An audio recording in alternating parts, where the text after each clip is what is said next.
पत्रकार बंधुओं को हमारा नमस्कार। आज की प्रेस वार्ता दो अहम बिंदुओं पे केंद्रित रहेगी और जैसा सबने देखा है कि भारतीय जनता पार्टी की सरकार का संकल्प है, किसी भ्रष्टाचारी को बख्शा नहीं जाएगा। जो भ्रष्टाचारी हैं उनका कार्य भ्रष्टाचार करना है और एक ईमानदार सरकार की जिम्मेदारी है कि इन भ्रष्टाचारियों को पकड़ें। जो जनता का रुपया इन्होंने अंदर किया है, अपनी तिजोरी में लूट खसोट मचाई है, उसको वसूले और वो जनता के हित में लगे। और इसके साथ ये सारे भ्रष्टाचारी जेल की सलाखों के पीछे सजा पाए, ये हमें सुनिश्चित करना है।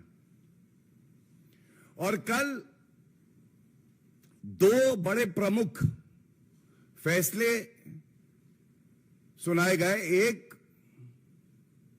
माननीय सर्वोच्च न्यायालय का था और एक दिल्ली उच्च न्यायालय का था। पहले बात कर लेते हैं जो सर्वोच्च न्यायालय ने टिप्पणी करी, और दो आदेश सर्वोच्च न्यायालय के मैं आपके समक्ष रखूंगा। और खासकर अरविंद केजरीवाल कट्टर बेईमान जो हैं,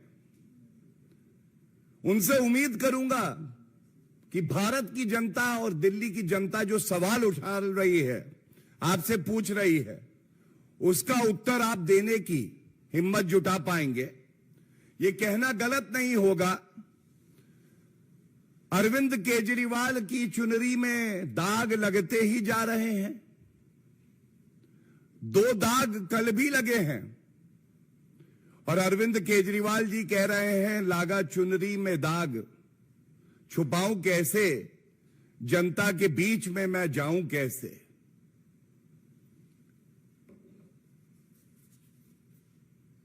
कल सर्वोच्च न्यायालय ने बड़ी सख्त टिप्पणी करी है और सबसे पहले मैं ये बताना चाहूंगा कि RRTS प्रोजेक्ट है, regional rapid transport system, Delhi, Ghaziabad, Meerut. और ये अपने हाथ में 6 मार्च 2019 का सर्वोच्च न्यायालय का आदेश, 21 अप्रैल 2023 सर्वोच्च न्यायालय का आदेश, और जो कल आदेश पारित हुआ है वो आपके समक्ष रखता हूं। और ये दिखाएगा कि अरविंद केजरीवाल कितने बड़े घोटालेबाज हैं। अपनी वैगन आर तो बड़ी हो गई, लग्जरी गाड़ी में घूमेंगे, चार्टर में घूमेंगे। मैं बड़ा बंगला नहीं लूंगा, शीश महल बन गया, करोड़ों का घोटाला वहां किया। तुष्टीकरण करने के लिए, भत्ता देने के लिए रुपया है, लेकिन जनता की सहूलियत, जनता का हित हो जाए, वो इनको अच्छा नहीं लगता है। अरविंद केजरीवाल करेंगे भ्रष्टाचार, जनता रहेगी लाचार। यही इनकी प्रेरणा है। ये आंकड़े बड़े ही महत्वपूर्ण हैं और ये सारे के सारे मैं ऑर्डर से ही पढ़ रहा हूं। दिल्ली मेरठ का ये कॉरिडोर करीब 82 किलोमीटर का है और दिल्ली से मेरठ 60 मिनट में आम जनता दूरी तय कर लेगी।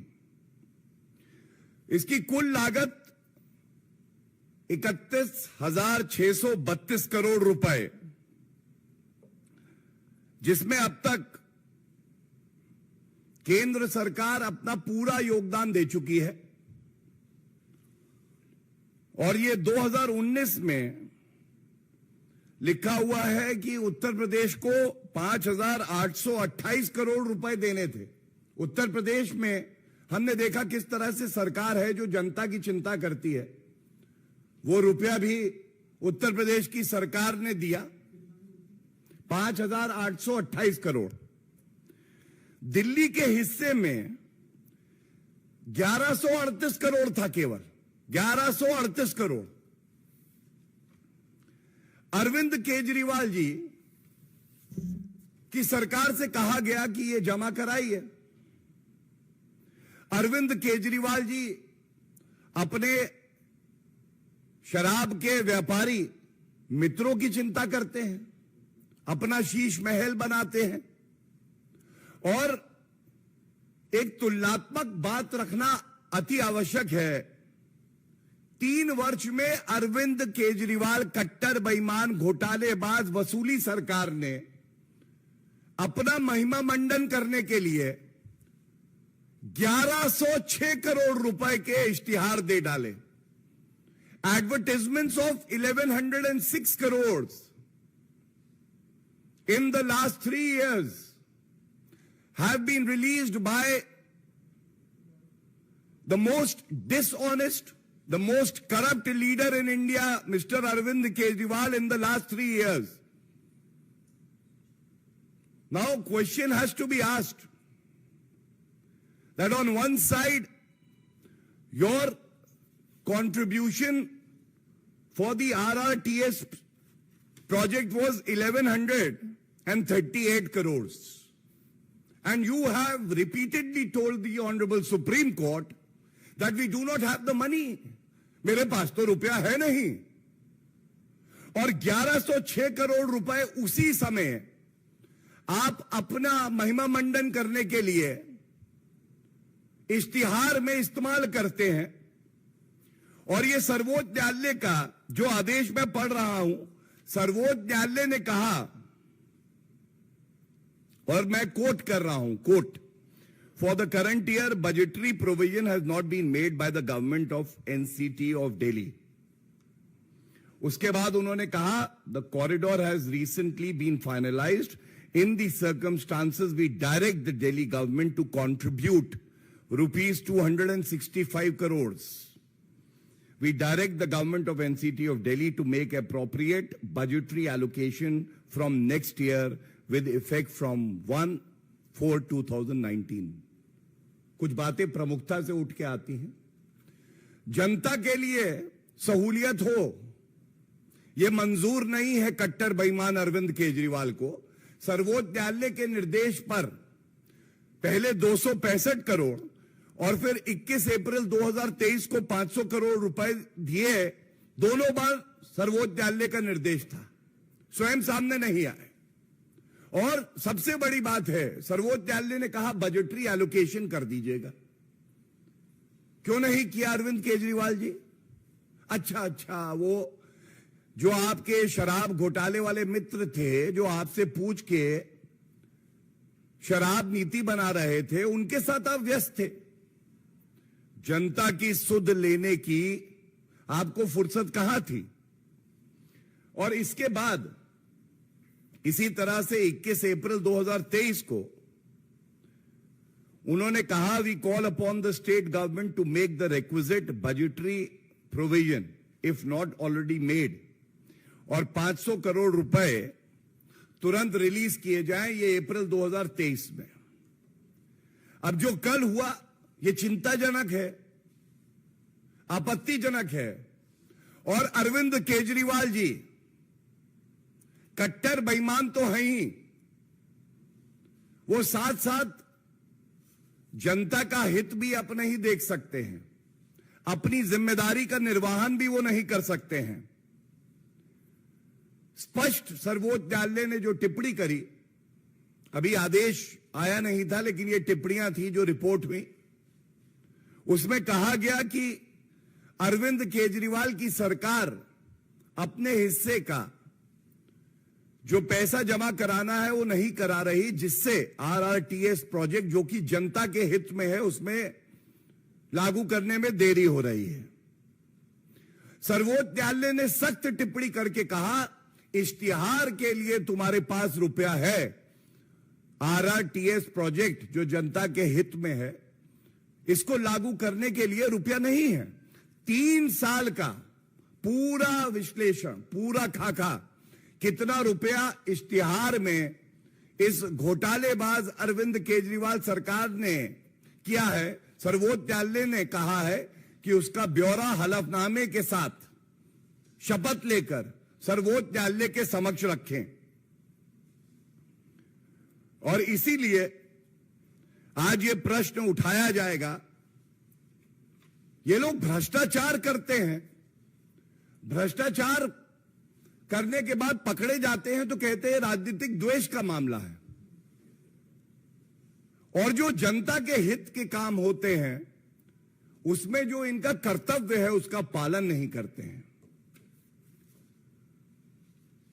मैं ये भी आपके समक्ष रखना चाहूंगा, कल दिल्ली उच्च न्यायालय ने मनीष सिसोदिया, पूर्व उप मुख्यमंत्री जिनको कट्टर ईमानदार बता रहे थे अरविंद केजरीवाल, उनकी ईडी के मामले में जो बेल की पिटीशन थी उसको भी निरस्त कर दिया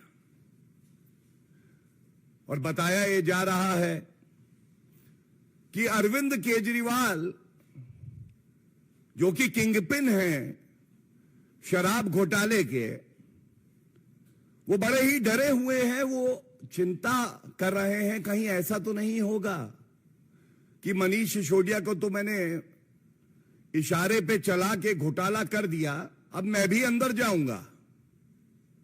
और हम तो बार बार कहते हैं जैसे जैसे जुड़ रही है कड़ी, वैसे वैसे अरविंद केजरीवाल के पास आ रही है हथकड़ी। और मैं आपको बता दूं, ये चौथा ऐसा मौका है, करारा थप्पड़ पड़ा है अरविंद केजरीवाल को, और जो भ्रष्टाचार वो अपनी नाक के नीचे करवाते हैं उन्हीं के इशारे पे होता है। मुझे याद आता है कि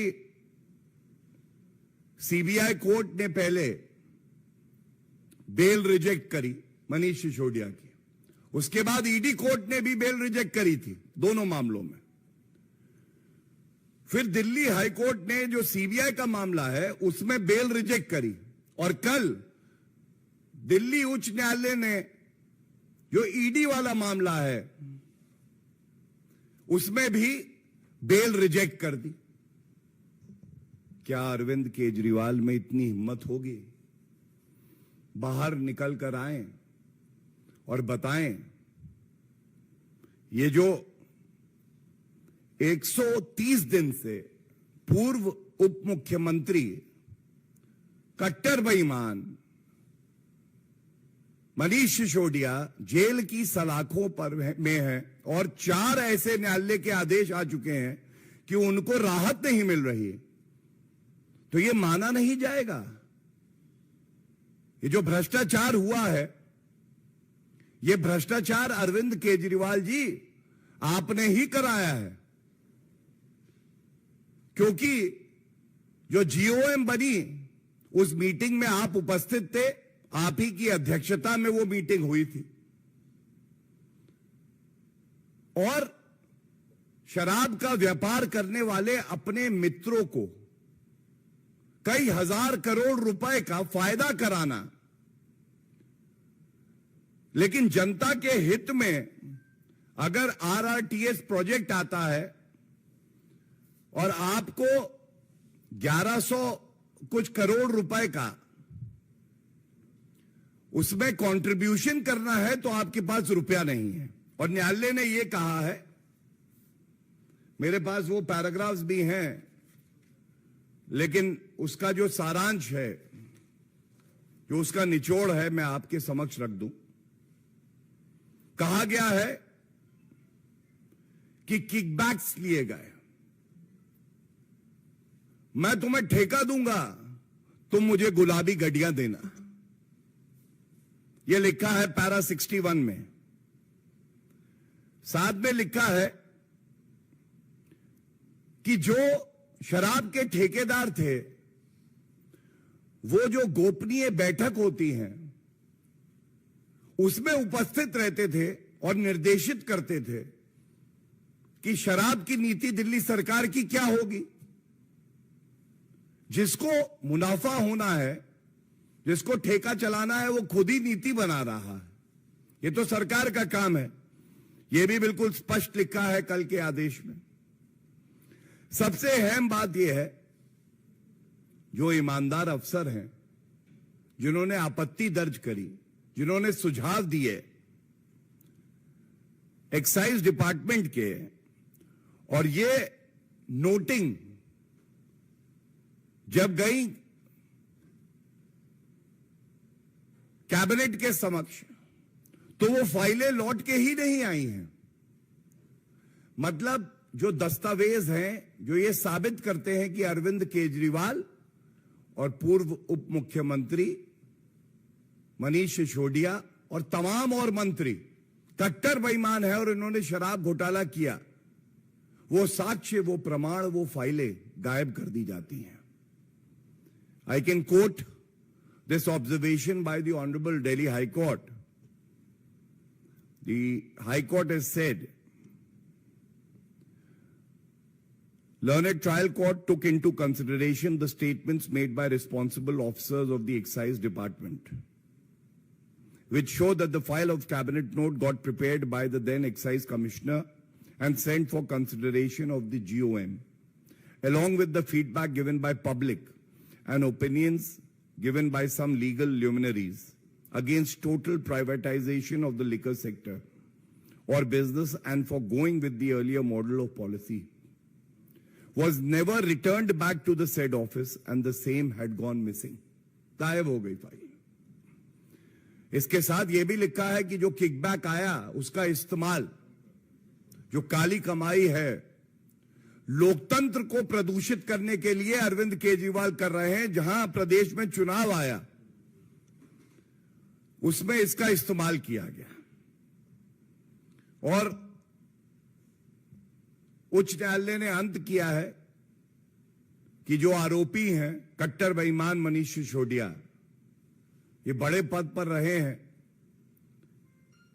ये साक्ष्य मिटा भी सकते हैं, प्रमाण मिटा सकते हैं, जो विटनेसेस हैं उनको डरा भी सकते हैं और इसलिए इनको बेल नहीं मिलनी चाहिए, क्योंकि प्रथम दृष्टया जो आरोप लगे हैं ये बहुत ही गंभीर हैं।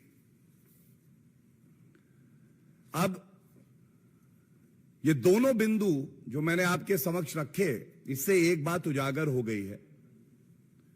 ये जो भ्रष्टाचारी हैं ये सोचते हैं कि इनकी जिम्मेदारी, इनका कर्तव्य केवल भ्रष्टाचार करना, जनता को लूटना और खुद अपना बंगला बड़ा करना और गाड़ी बेहतर करना है। नहीं, ये भ्रष्टाचारी अगर भ्रष्टाचार करेंगे तो जो भारतीय जनता पार्टी है वो पुरजोर तरीके से इनको एक्सपोज करेगी, इनका घिनौना चेहरा सामने लाएगी और जनता की आवाज बनके सुनिश्चित करेगी कि ये जेल की सलाखों के पीछे हो। और मैं समझता हूं कि आज अरविंद केजरीवाल ये प्रेस वार्ता जरूर सुन रहे होंगे। उनको चुनौती देता हूं, अगर दमखम है तो बाहर निकलकर जो प्रश्न हमने उठाए हैं उनमें से किसी एक का भी उत्तर दे दें तो जनता सब देख रही है। बार बार जो बात भारतीय जनता पार्टी ने इस मंच से उठाई, हमारी जो प्रदेश की इकाई है उसने उठाई, उस पे न्यायालय की मुहर लगी है और यह बिल्कुल स्पष्ट हो गया है कि अरविंद केजरीवाल और उनकी पूरी जो मंत्री परिषद है, जो नेता हैं, वो भ्रष्टाचार में लिप्त हैं। धन्यवाद। If there are any questions, I'll take those. इस पे पहले ले लीजिएगा।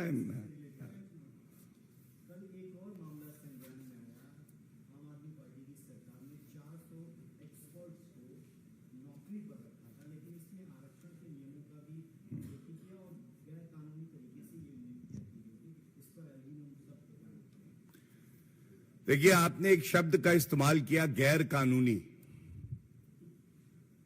आज अरविंद केजरीवाल गैर कानूनी कार्य का पर्याय बन गए हैं। उनके पास इतना समय नहीं है कि वो संविधान पढ़े, कानून पढ़े। अरविंद केजरीवाल केवल जो शराब के ठेकेदार हैं उनके साथ, कुछ बड़े बड़े इंटीरियर कंसल्टेंट हैं जिनको करोड़ों रुपया देते हैं, जो वियतनाम से मार्बल आना है उनके साथ, बड़ी बड़ी गाड़ियों के जो डीलर हैं उनके साथ बैठना उन्हें अच्छा लगता है, उनकी रुचि वही है।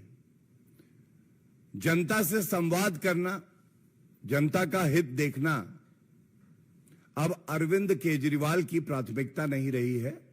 और जो भी फैसला लिया गया है, मैं इतना ही कहूंगा, वो न्याय संगत है।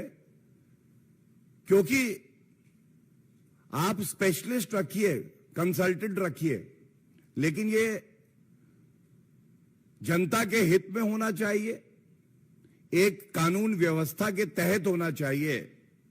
लेकिन अरविंद केजरीवाल जी कानून को मानते नहीं हैं, कानून को तोड़ने की आदत उन्हें पड़ गई है और जनता उनका गुरूर जरूर तोड़ेगी।